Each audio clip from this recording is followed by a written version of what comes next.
ugbu a ka m dubatazie Primate George si Nchọkụ maka ihe omume a ahaziri maka nkwalite mmụọ anyị na ịmatakwu Chineke anyị na-efe. Biko gee ya ntị. Welcome to Wisdom of Christ and Deeper Senses of Life, WDS. Ụmụnna m, ana m anabata n'ememe anyị WDS.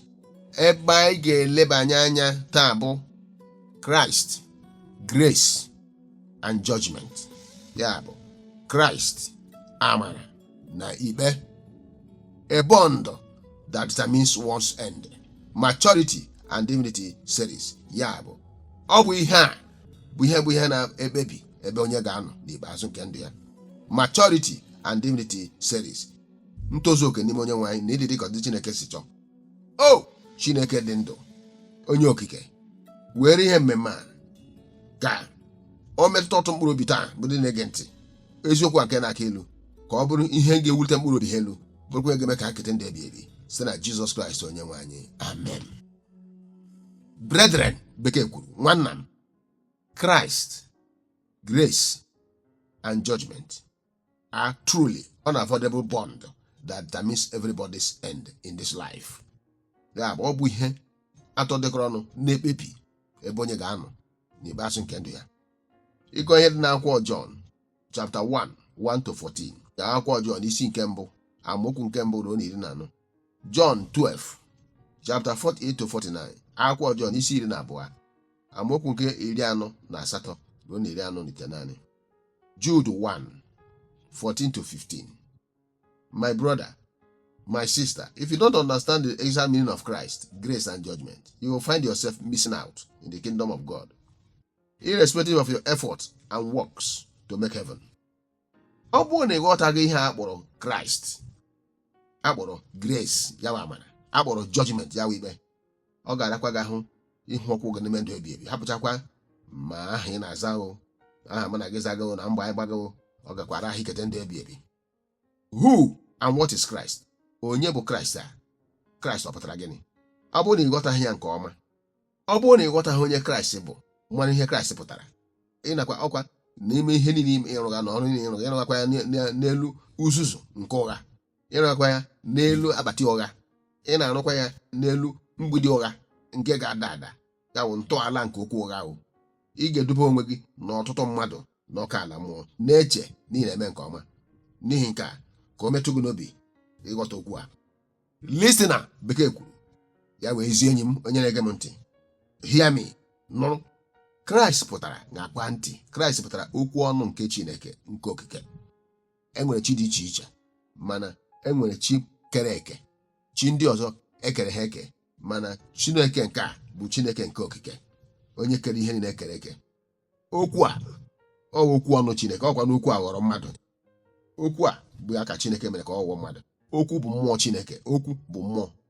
Ya bụ okwu a bụ mmụọ nke Chineke ka Chineke mere ya ghọọ mmadụ. True or false? Eziokwu okwu ụgha? Ị maara nke ọma na Chineke pụrụ ime ihe niile. O wee were anụ arụ kwachie ya bụ mmụọ. Ị hụrụ ya? Mmụọ Chineke ya were anụ arụ kwachie ya ka o wee nọ n'etiti mmadụ. Ị hụrụ ya? Emmanuel, God with us. Ile n'akwụkwọ Genesis 1:1-end, Genesis 2:1-2, John 1:1-14. Ị ga-ahụ ebe ahụ nke ọma nke ọma. Ọ ga-edoga anya na Chineke bụ onye kere ụwa site na Kraịst. Ya ọ ihe batara na ị na-ekpere Chineke ma ị na-edebe okwu ọnụ Chineke, ị gaghị asị na ị nwere Kraịst. Chineke nkwa agbanwe agbanwe. Otu ọ dị ụnyaahụ ka ọ dị taa, ka ọ dị ruo mgbe ebighị. Chineke na-agbanwe agbanwe. Enweghị Chineke Old Testament na Chineke New Testament. Ọ bụ Chineke nke okike. Chineke enweghị Chineke nke agba ọhụrụ na Chineke nke agba ochie. Ọ bụ Chineke nke otu ọ dị na mbụ ka ọ dị ugbu a, ọ ga-adị otu a ruo n'ụwa ebighị ebi. Ọ ya mere eji sị Kraịst bụ otu ọ dị ụnyaahụ ka ọ dị taa, ọ ga-adị ruo mgbe ebighị ebi. Hibru 13:8. Ọ bụ Chineke nke kere eluigwe n'ụwa. Eluigwe n'ụwa ahụ ụbọchị 7 n'ime izu. Ya bịa na nke 7 kwụsị.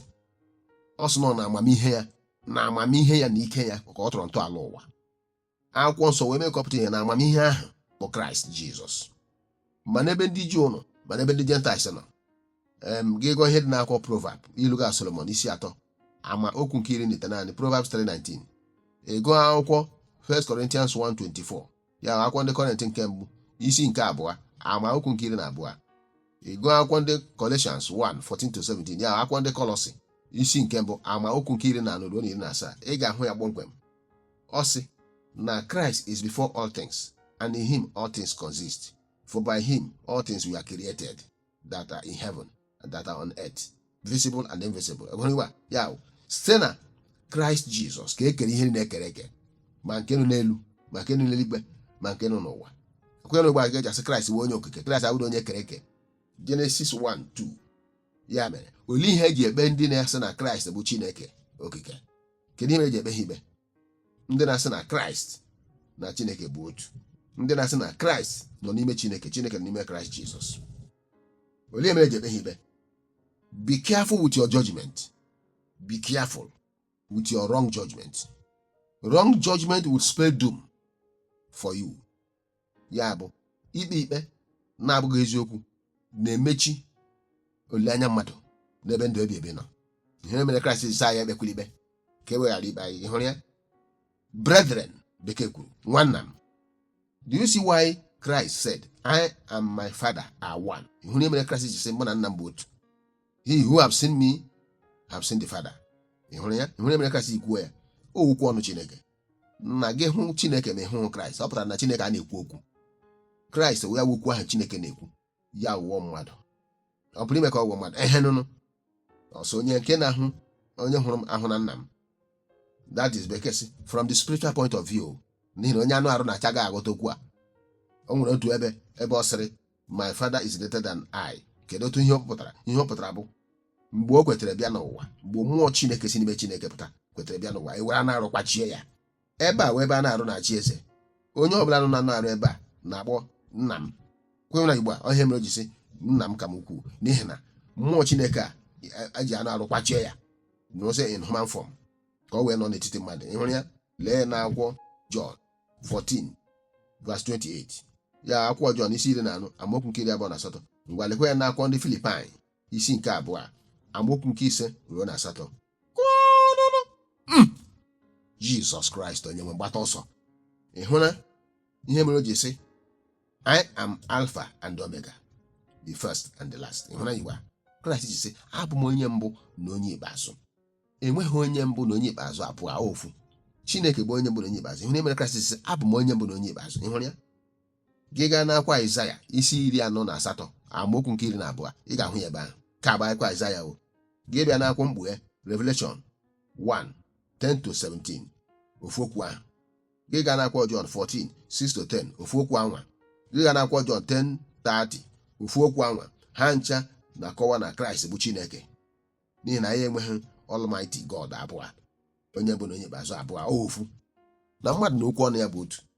Otu a m na-ekwu okwu gba okwu ọnụ ma m kwugbu gba ahụ ya ụmụnwa. Ihe a m kwugbu gba ahụ ya na ụmụnwa ịhụ gị anya. Listener, Bekee kwuru. Do you now see why God said, all the words of my mouth are with righteousness? Nothing crooked or perverse is in them. My ways are pure. They are all plain to him who understands, and right to those who find knowledge. Receive my instruction and not silver, and knowledge is better than gold. For all my commandments are pure and truth. Mr. George, take note. Onye ikpe ị na-agakwa ntị. Ya bụ ihe ọ na-akọwa ebe a bụ na okwu niile nke ọnụ ya, okwu niile si n'ọnụ ya nwa bụ Chineke pụta bụ ezi omume. Na ọ dịghị ihe ọbụla gbagara agbagọ nke dị n'okwu ọnụ ya ka ọ dị n'okwu ọnụ Chineke na-aṅa ntị okwu si n'ọnụ Chineke pụta. Ọ dịghị otu mkpụrụ okwu si n'ọnụ Chineke pụta bụ mmehie. Okwu ọnụ Chineke bụ ezi omume. Ọ dị ọcha, ọ dị pịọ, bụkwa n'ihe doro anya nye onye ọbụla nke nwere nghọta, bụrụkwa n'ihe ziri ezi nye onye ọbụla nke nwere ezigbo amamihe. Ọsọ ezi amamihe dị mma karịa ọlaọcha na ọlaedo, na iwu m niile dị ọcha. Ịhụrụ ya? Ya mere Kraịst bụ ezi omume, bụrụ amara, bụrụ ịdị nsọ. Christ is righteousness, grace and holiness. Kraịst bụ ezi omume. Kraịst bụ amara. Kraịst bụ ịdị nsọ. Ọ ya kpatara ị ga-eji agbaso ịdị nsọ. Kraịst bụ aja, sacrifice. Ihe mere ị gaa na-ekpere Chineke na-adịghị ya sacrifice, na-adịghị achụ aja, na-alụ ọrụ ọbụla mara mma na-enye Chineke. Ọ bụ aja ka ị na-achụ, na-enye onyinye ọlaọcha na ọlaedo, aja ka ị na-achụ. Ọsọ ya bụrụ tait, ọsọ ya bụrụ onyinye nkịtị, ha ncha bụ aja. Lee anya ahụhụ na aha onye nwe anyị pụtara ndị na-agbanarị njọ. Njọ na-abịa ha hụ njọ ha agbalaga, na-agbanye ihe uru ọnwụ ga-esi n'ime ya bụ njọ apụta, ha agba ọsọ. Ọ ya ka a na-akpọ mmadụ ịta ahụhụ n'aha Kraịst. Psalm 119 verse 140, akwụkwọ Abụọma 119 na amaokwu nke 140 ruo na 142. Psalm 119 verses 140 to 142, ị ga-ahụ ebe a, and 152.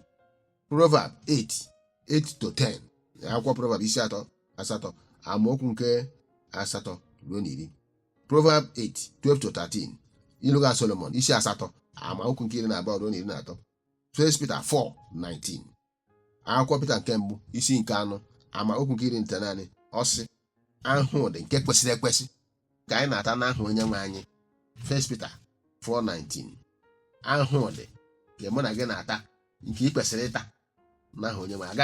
A na-agbanarị ahụhụ nke Kraịst. Onye ọbụla kwere na Chineke a na-agbanarị ịhụ ahụhụ n'aha Kraịst. Mgbe anya ka ngọra gị ya. Therefore, let those who suffer according to the will of God commit their souls to him in doing good as to a faithful creator. Kwe hụrụ na a na-ata ahụhụ dịka ọchọ Chineke sịrị. Ahụhụ dịka ọchọ Chineke sịrị dị. Ịhụrụ Igbo, mgbe ha sị gị nwa Chineke a na-ata ahụhụ. Ịhụrụ Igbo na nwa Chineke na-ata ahụhụ dịka ọchịchọ Kraịst sịrị. Mgbe ha sị gị n'ọwa ekwensu na-eme ka mmadụ taa ahụhụ. Ịhụrụ ya, ma ikpegide ekwensu ma ikpegide Chineke, ị ga-ahụju anya, kama na ọ ka mma ka ịhụju anya n'aha Kraịst. Gị hụju anya n'aha ekwensu, ị nwere nsogbu, maka ị ga-aga ọkụ ala mmụọ. Mana ịhụju anya n'aha Kraịst, ị ga-ekete ndụ ebighị ebi. Akwụkwọ John 1:15 to 17, ya akwụkwọ John isi nke mbụ amaokwu nke 15 gbada, ọ sị na Chineke hụrụ ụwa n'anya otu a, o wee nye ọkpara nke ọ mụrụ naanị ya, nke onye ọbụla nke kwere na ya, onye ọbụla nke kwere ya ga-ala anyị, mana ọ ga-enwe ndụ ebighị ebi. Ma gakwa ntị, mana Chineke ga-akọdem kwa ụwa n'ihi anabataghị ezi omume nke Chineke, anabataghị ịdị nsọ, anabataghị iwu nsọ Chineke. Kwenye Igbo, Chineke ga-akọndem ụwa n'ihi na ha jụrụ ezi omume nke Chineke, jụọ ịdị nsọ, jụọ iwu nsọ ya. Ịhụrụ Igbo, ha niile na-arụjiri aka, all pointing to the rejection of Christ. Ya na ọ ya ka a na-agbụ mmadụ ịjụ Christ, maka na Christ epitomizes all the above mentioned. Christ pụtara ezi omume, iwu nsọ, ịdị nsọ. Ọ ya kpatara onye kwere na Christ ga-agbasoro dị adịma nsọ. Onwe ihe dị ka ekwere na Christ, ị na-eme ihe gụrụ gagụ, enyi ọkwa ekwesị nọ na-ekwensu apụtawo, hapụkwa aha na-aza, hapụkwa ọkụ iji na nje nhụta mmadụ ga-esi na-ekwu okwuchukwu, ị gaghị aghọta ihe okwu ga. Mmadụ ga-ekwu okwuchukwu 10 minit 3, kwuo okwuchukwu 1 awa, ị gaghị aghọta ihe okwu ga. Ị na-agba ala gburugburu, ya bụ gịnị? Ebe a na-achọ ka ekpuchicha jụọ omume. Na ntị, na onweghị otu ị ga-esi kpere Chineke ghara ịgbaso adịma nsọ. Nọọ ndị dị nsọ ga-ahụ Chineke anya. Otu a ka ọ dị. Akwụkwọ Hibru isi 12 amaokwu nke 14, Hibru 12 verse 14. Lee ebe ahụ, n'ihi na ọ bụ ihe Kraịst pụtara. Lee Aịzaya 24:1 to 6 and 23. A ga-ekpe ụwa ikpe ụbọchị Kraịst ga-abịa. Otu okwu ahụ n'akwụkwọ Matiu 24 verses 29 to 31. Akwụkwọ Aịzaya isi 24 na amaokwu nke 6 na amaokwu nke 23 kọwara nke ọma na a ga-ekpe ụwa ikpe. Ihe ga-afọdụ ga-akwa mmadụ ole na ole. Ọkụ ga-agbali ụwa, mmadụ ole na ole ga-afọdụ. Otu okwu a bịakwa na Matiu 24:29 to 31, akwụkwọ Matiu isi 24 amaokwu nke 29 ruo na 31. Akwụkwọ Revelation isi nke mbụ amaokwu nke 7 ruo na 8. Ofu okwu anwa n'ụwa ga-atakwute kọnkịrị, naanị mmadụ ole na ole ka ga-azọpụta. Ịnụ ebe a na enyi ka m na-aga ichebakọrọ onwe anyị echiche. Ya bụ nwanna m, ịhụ ihe kpatara na onye ọbụla nke na-asị na ya nabata ụlọ Kraịst dịka onye nwere nzọpụta ka a ga-eji hụ gị ka onye na-ebi ndụ dị nsọ na ndụ ezi omume. Onweghị otu ị ga-esi agbanarị nwe ọdị aja. Ị ga-emekerịrị ihe a na-akpọ you are bound to make sacrifices in kind or cash.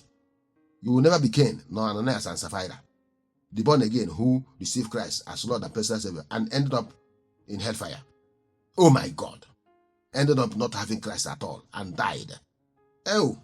Ya bụ, onweghị otu mmadụ ga-esisi na ya bụ onye nke Kraịst mgbe ị na-aga ebi ndụ n'ịdị nsọ n'ezi omume, taa ahụhụ n'ihi Kraịst Jizọs. Ọ bụ ihe dị aka Kraịst na jụọ ihe ụtọ nke ụwa n'ihi Kraịst, jụọ ihe ụtọ nke ụwa na-edobe mmadụ n'ịla n'iyi, na-ebi ndụ nke ịchụ àjà, ma nke ọgbụgbụ aka ma nke ego.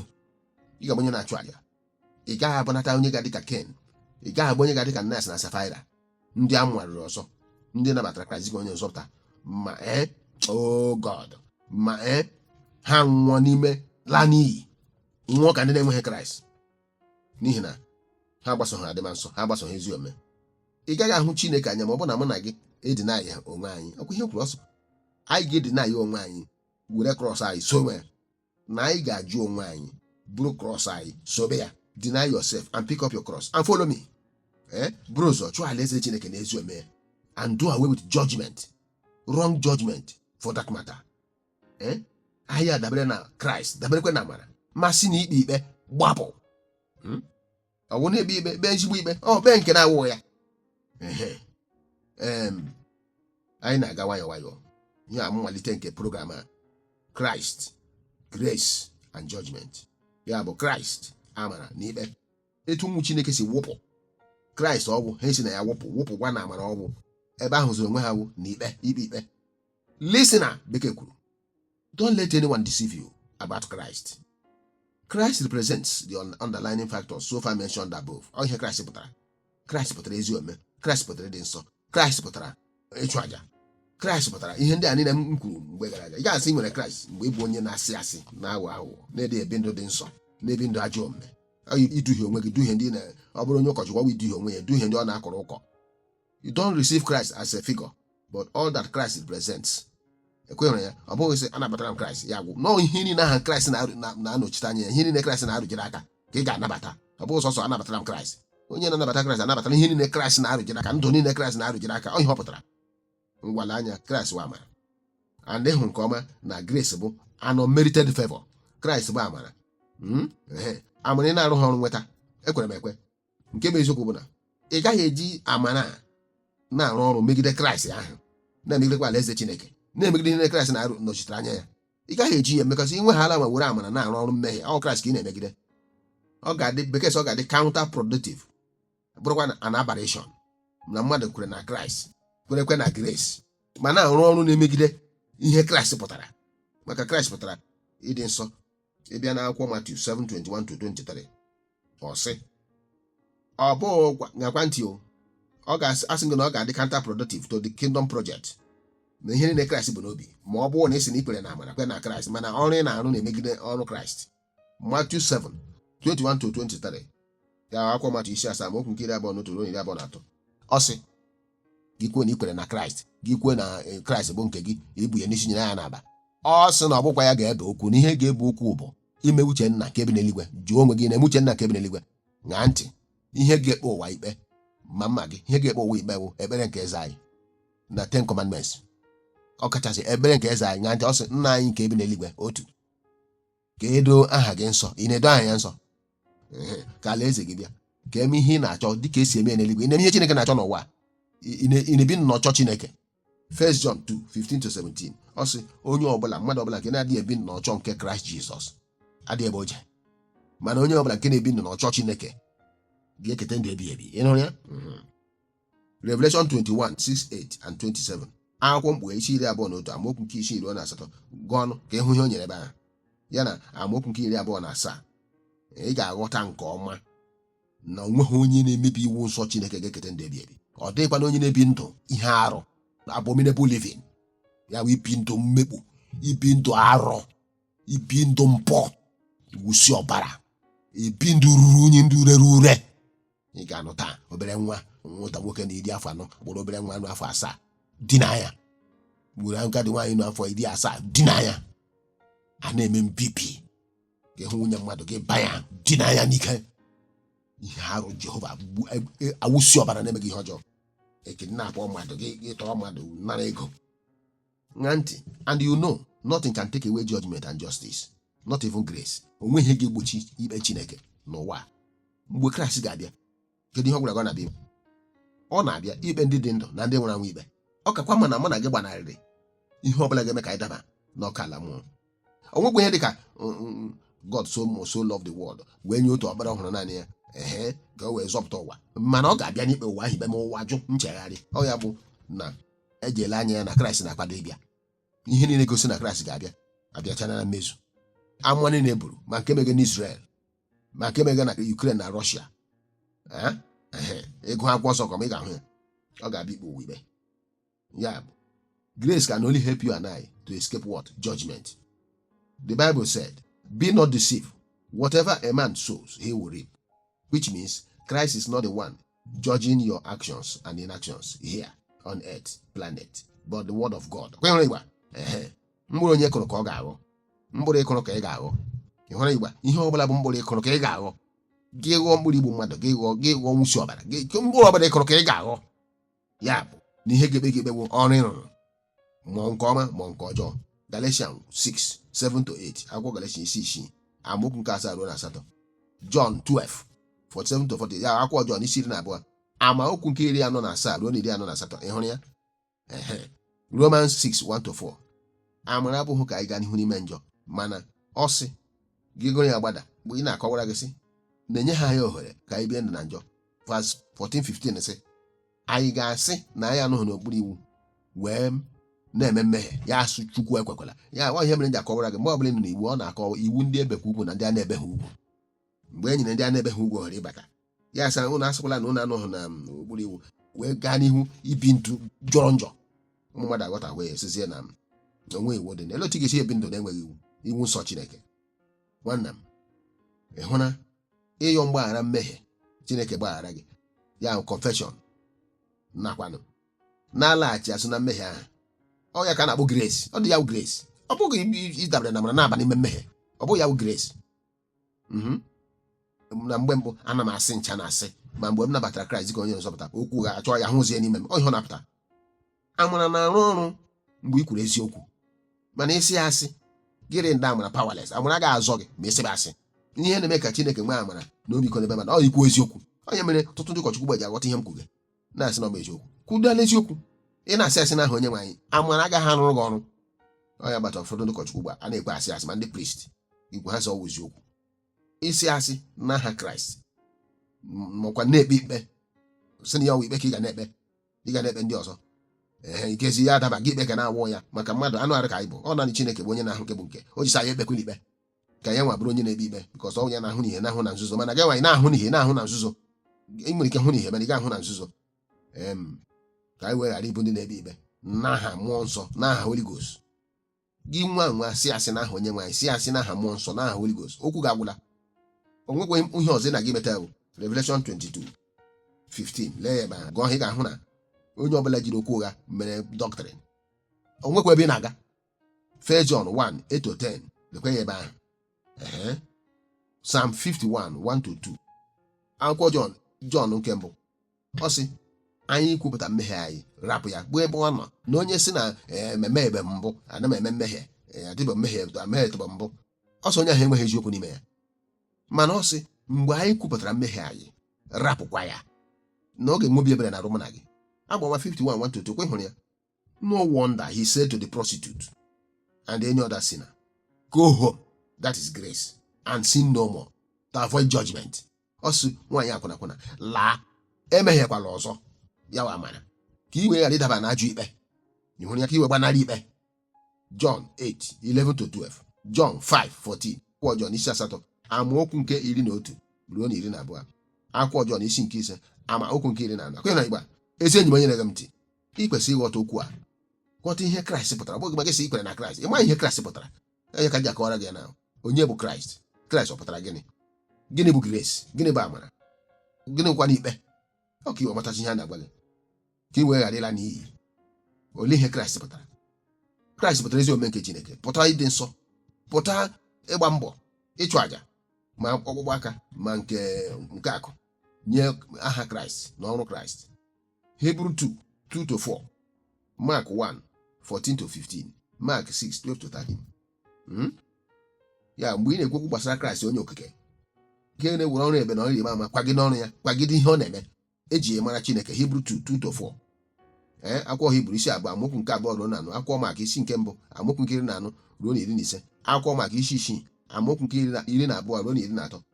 Ọ na-eji ihe ịrịba ama ọrụ ebe na ọrụ ịrịba ama na-akwagide ọrụ ya site na mgbe o kere ụwa. Lekwe mgbe Chineke kere ụwa ị ga-ahụrụ ọnwụ ihe ịrịba ama n'okwu ọnụ ya. Ya bịa na anụ arụ ihe ịrịba ama n'okwu ọnụ ya. Okwuchukwu ndị ebi ya were ihe ịrịba ama pịagide ya. Ị hụrụ nwoke a na-enwe ihe mgbu nke ukwuu n'ebe agbata ụkwụ ya nọ. Ọ gịnị? N'ihi na ọ bịara n'ọrụ ubi. Mgbe ọ banyere n'ọrụ ubi ya zọrọ nshi apata ụkwụ na-abịa ebido egbume ya mgbu. Ya na ihe dị na apata ụkwụ na-abụ ndị dọkịta sị o nweghị ihe ha chọpụtara bụ ihe ọ bụghị hernia aka ewesị ga eme ọpụreshọn. Mana nwoke na-anwụ anwụ apata ụkwụ na-egbu na-aza nwoke a nwanne nwoke wesị ya ka ọ bịa hụ m. ọ bịawala ka m na ya ahụ enyi rute na geeti ihe pentịrị geeti ahụ kwana red rute na geeti rute otu ọkwụ si egbu ya na otu ahụ si egbu ya apata ọkwụ si egbu ya mgbu gị nwa nwoke amara ihe bụ apata ọkwụ nwoke etu ebe ha niile si egbu ngasị ya ahụ ya dabere na geeti mgbe ọ dabere na geeti enyi bịa ka m ga-egosi gị onye a ya dabere na geeti ka o sutu ike ịdabere na geeti ka o sutu ike na ihe mgbu ahụ ozi ya ọzọ ya kpọma nwanne ya nwoke sị ya ele ihe ya ga-akpọ ihe ka lekwe nke a n'ihi ya dabere kemgbe nke ya sutu ike ihe mgbu ahụ na ya hụ ozi ya ọzọ enyi eche na ọ bụ egwuregwu ọ bụrụ tụọ Kraịst si gwọọ ya mee ka ọ mata na ọ bụghị m na-agwọ ọrịa ọya nwa Kraịst na okwukwe o ji bịa ihu onye nke Chineke Kraịst ezute ya na geeti gwọọ ya bụ ọrịa ya mgbe ọ natara okwu nke ndụ nara eziokwu ahụ ịhụra nwaanyị a ọ sị nsogbu ya bụ na ya anaghị ere ahịa ọ naghị ere moto ya wụrụ na ọ na-ele anya na ọ ga-awụ ndị na-eji ọgwụ azụ ahịa egbochiela ya ire ahịa mgbe niile ya na-ebe akwa nweta onye WDS onye aha sị ya o nwekwara ike bụrụ ihe mere eme na-eme ihe ahụ ngwa na ọ bụrụ na ọ ga-abịa program ka ọ bịa program nwaanyị wee bịa program ga-eche okwu Chineke sị ha okwu Chineke nke ahụ ofu onye nọ n'akụkụ ya hụ ya na olive oil nọ ya n'ihu mgbe okwu Chineke na-aga onye ahụ gwaba ya sị ya na ọ bụ ihe abụ ya bụ okwu ọnụ Chineke na otu esi ekwu ya na ekwucha ya onye ahụ bụrụ enwe ihe ọzọ ọ nwere ike onye nke Chineke amaghị na iji ebe ma ọ bụ ijighị ebe ya sị ya nyetụnụ ya onyetụ ya eruo n'ahịa kwugharịcha ihe na ọ nọ n'okwu Chineke were mee shedi anoint enyi nwaanyị mkpu apụọ ya n'ọnụ nwaanyị erewezi ahịa ka onye gwụrụ ọgwụ ego ya gịnị ike ekwensu agbapụla when power jam power lesser power bow ọkweghị ya ya ka ọ dị mkpa ka mụ na gị ghọtagodo ihe bụ Kraịst tupu anyị na-ekpe ikpe ịhụ na ihe mega na chọọchị m emega ihe na nke gị ntụtụrụ kọndem abịa onye ọbụla mara na sị ụta mgbe anyị meyi krọs ntụtụrụ ndị yi krọs nkwụja onye ọbụla mara na ụgbasị na chọọchị ma na-eme ezi nne a na-eme ezi nna ebe emezi ezi nne na ezi nna ntụtụrụ ha mbibi oblebe gbuo harvest onye chọọchị ya na-emega harvest ndị mega harvest were nkọrọnkọrọ ka gbusia ha ị naghị eku nwa aga ụlọ ụka onye kuruzie nwa gaa chọọchị ga kelee Chineke onye ahụ enwe nsogbu ikpe a na-ekpe ọtụtụ ihe ka anyị ga-eleba anya na agba na-esote onye nwe gozi unu debe unu nye unu mgbapụta na nzọpụta mee ka unu ghọta okwu a ka anyị wee nọgide na Kraịst nọkwa nna ma hapụzie ikpe onye nwe gozi unu gị kpọọ maka ịchọsị ihe ndị dị gị mkpa 081 550 38909 0909 58 18675 0706 456 5615 0703 076 4482 0803 5005 882 0703 025 7755 070 30 25 7755 ka onye nwe anyị chebe unu mee ka mgbapụta bụrụ nke unu remain rapturable. Nke ahụ bụ Primate George C. Njoku n'ihe omume ahụ bụ Wisdom of Christ and Deeper Senses of Life WTS World Outreach. Chukwu gọzie gị dịka ị na-ege ntị n'ihe omume a.